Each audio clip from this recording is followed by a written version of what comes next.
So this is Sebastian Scott's farm, old organic orchard farm. All right, go.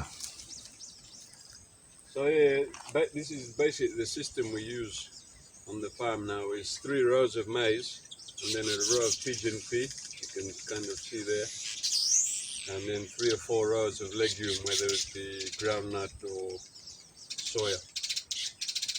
The reason for that is just having 3 rows of maize by itself standing in the field is very different to having a whole field of maize, because with this one you get light penetration down to the lower leaves.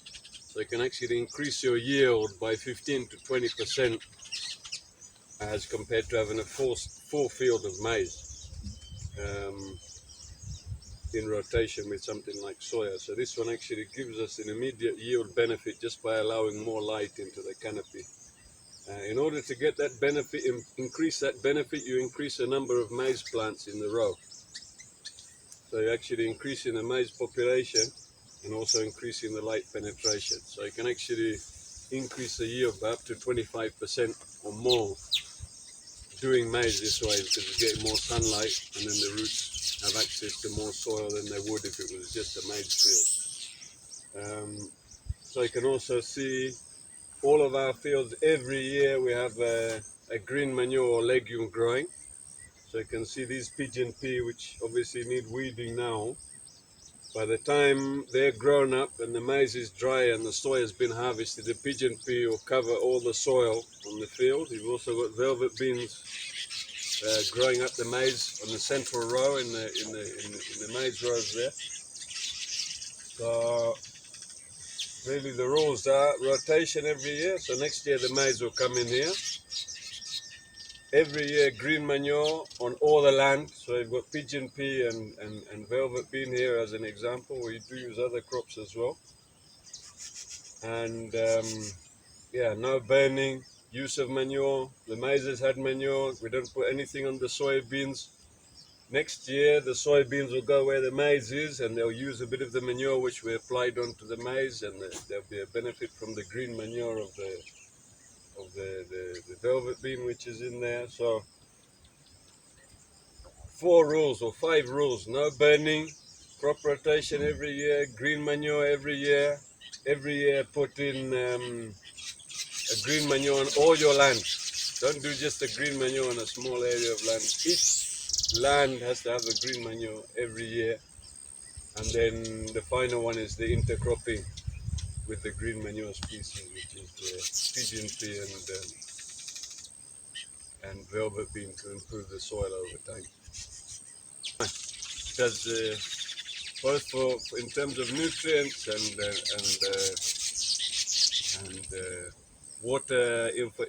water use, infiltration and holding capacity, organic matter only does good things. So the more you build your organic matter, the better results you're going to have all around. Higher yields and higher profit. For a dry year or a wet year? Yeah. Right. Okay. Can you tell us a bit about how you're controlling all the weeds here, since you don't use herbicide? Yeah. And this is a year of weed. Yeah. No, we'll probably have to come in here. So this, we just use, traditional methods of, like this was planted behind the plow, and then we came in to do, once the soil came up a bit, we came and put a bit of soil on the stem, a bit of a ridge, and then we did that again. So that's what you have here. We're still to come through and get some of the weed which are missed. But in general, we don't mind a few weeds in the field, because we feel they're benefiting the plants by one, creating a habitat for the insects which eat our crops. A good example is the fall armyworm. You can see in this field, you can see in the beginning of the season we had a little bit of damage, and you can see that on the leaf. You can see that there. Most people would have come out and say, "Oh, I've got fall armyworms. If I don't do something, then the fall armyworms are going to take over the field." Whereas for us, we've never used anything against fall armyworm, but because of insects like these, this is a ladybird. which is a predator of young fall armyworm. A ladybird. Now there are different types of ladybird, but this one is one of the best predators in the garden. And when I say predators, what I mean is this insect eats pests. So this will eat aphids, and the different stages of this insect will eat aphids, armyworm, tuta absoluta. So by having these different insects in the garden, you reduce on your need for pesticides. In fact, they do the job of the pesticides for you. While you're sleeping in your bed, these guys are out busy eating all of the insect pests in the field. So the other thing is, these aren't going to live in your field if you've only got one crop. They need diverse habitat, which means, you know, weeds and cover crops and different crops in the field. And that's what encourages these things to do their work. If they've got nowhere to live, they're not going to come into your field. So for us, weeds actually have a positive role in that they provide habitat for the beneficial insects like this ladybird, which come in and control all the pests without any action from me. I don't have to go to the shop. I don't have to spend my money buying chemicals. I don't have to put it in the sprayer. I don't have to come out here and spray all over my field because of these insects, which are encouraged by weeds in the field. So obviously, you don't want to let your weeds take over your crop. That's not what I'm saying. You want to have a balance of weeds. You leave a few weeds, like this maize. There's a few weeds in here. I may come in and cut some of these back. I'm not going to come in and remove them because the maize is already grown, it's tasseling.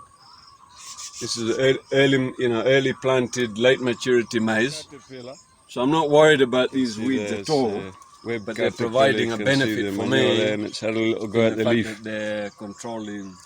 But I'm not going to panic and start coming spraying poison in my field at cost to me and kill everything that's going to balance these out. There's insects in here because of the weeds and because of the diversity in my field, all the different crops.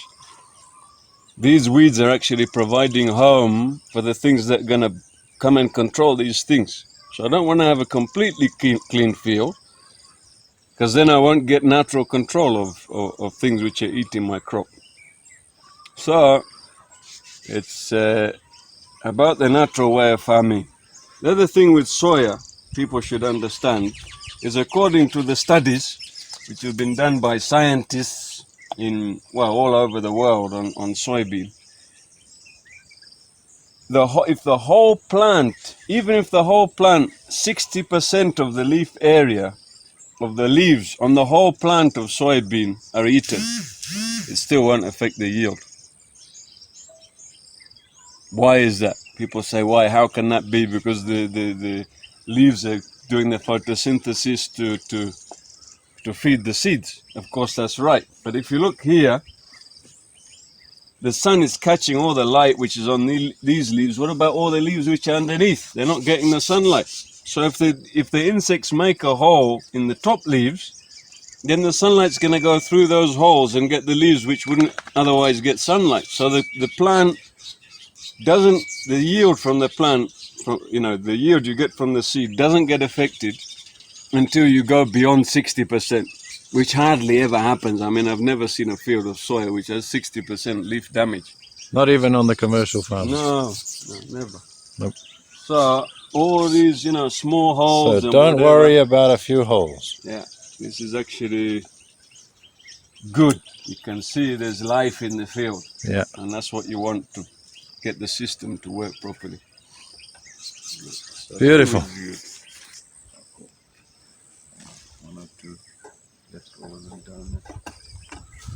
So pulling the plant up like that, the soybean plant, you're going to lose most of the nodules as you pull it. So you got to dig it. It's red. If it's working, it's red. Red or pink, yeah. Red or pink. You can see lots of nice flowers there. Lots of branching going on. And this is inoculant which you apply at planting time. The thing with soybean, you're going to lose half of your potential yield or more if you don't apply inoculant. Simple as that. If you're going to grow soya, you need to use inoculant. Simple. Simple. Even if there are some soya varieties that fix nitrogen with the local bacteria, but it's, you know, if you actually go to and test what happens with or without inoculant, you're still gonna get a benefit from using inoculant. It's so cheap. It's only 50 kwacha. You don't have to, you know, spray it on. You don't have to apply. You just mix it with the seed and then put it in the field. I mean, it's the most simple and easy thing, cheap thing to do. Why would you want to risk cutting your yield in half for something which is so cheap and simple? Wonderful.